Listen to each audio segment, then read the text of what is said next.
প্রিয় শিক্ষার্থী বন্ধুরা, আর কয়েক ঘন্টা পরে শুরু হতে যাচ্ছে 2025 সালের এসএসসি ও সমমানের পরীক্ষা। এবার প্রায় সারা বাংলাদেশে 11টি শিক্ষা বোর্ডের অধীনে 19 লক্ষেরও বেশি শিক্ষার্থী এই এসএসসি পরীক্ষা অংশগ্রহণ করছে।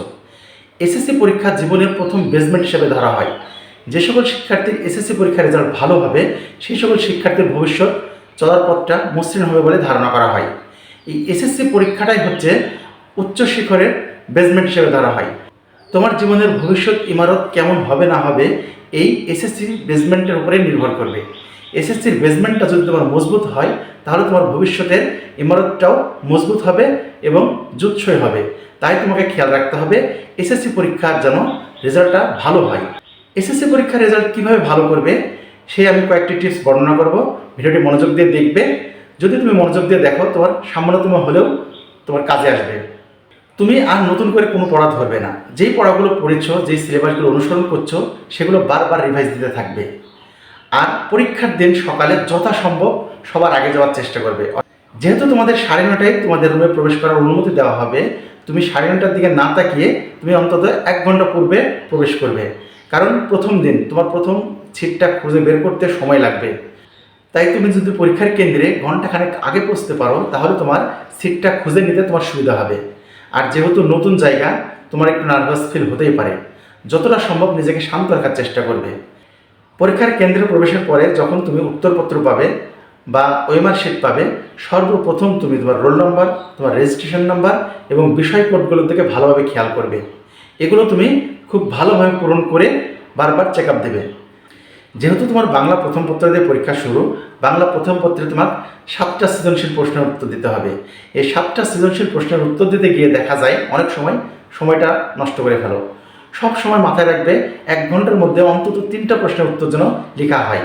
খুব বড় করে লেখার প্রয়োজন নেই, যথাসম্ভব মূল অংশটুকু লিখবে, তাহলে তোমার ফুল মার্ক আসবে। অযথা তুমি বেশি করে লিখতে গিয়ে তোমার সময়টা নষ্ট করে ফেলবে, সব প্রশ্নের উত্তর দিতে পারবে না।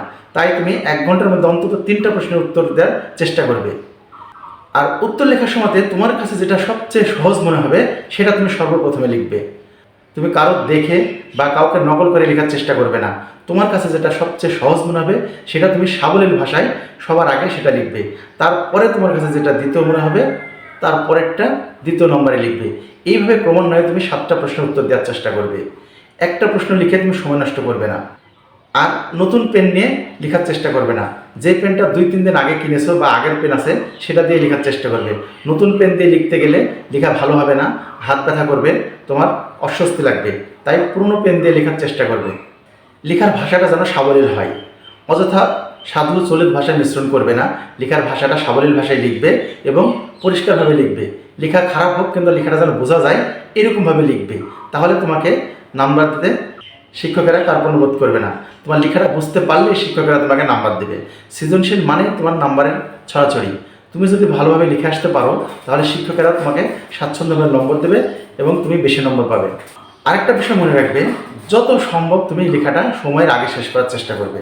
তুমি যদি সময়ের আগে লেখাটা শেষ করো তাহলে তুমি রিভিশন দেওয়ার সময় পাবে।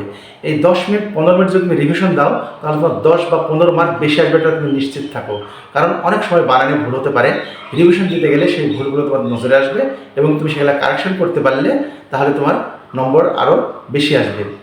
অযথা কাটাকাটি করার চেষ্টা করবে না। যে লেখাটা ভুল হবে সেটা একটানে কেটে দেবে, তারপরে তুমি লিখতে শুরু করবে। বেশি ওভার রাইটিং করতে গেলে তোমার লেখাটা দেখতে খারাপ লাগবে। পরীক্ষার কেন্দ্রে প্রবেশ করে প্রথমে দেখবে তোমার আশেপাশে কোনো চিরকুট পড়ে আছে কিনা। এগুলো থাকলে যথাসম্ভব সরিয়ে দিবে বা হল যে দায়িত্বে থাকবে তাকে বলে সেগুলো সরানোর ব্যবস্থা করবে।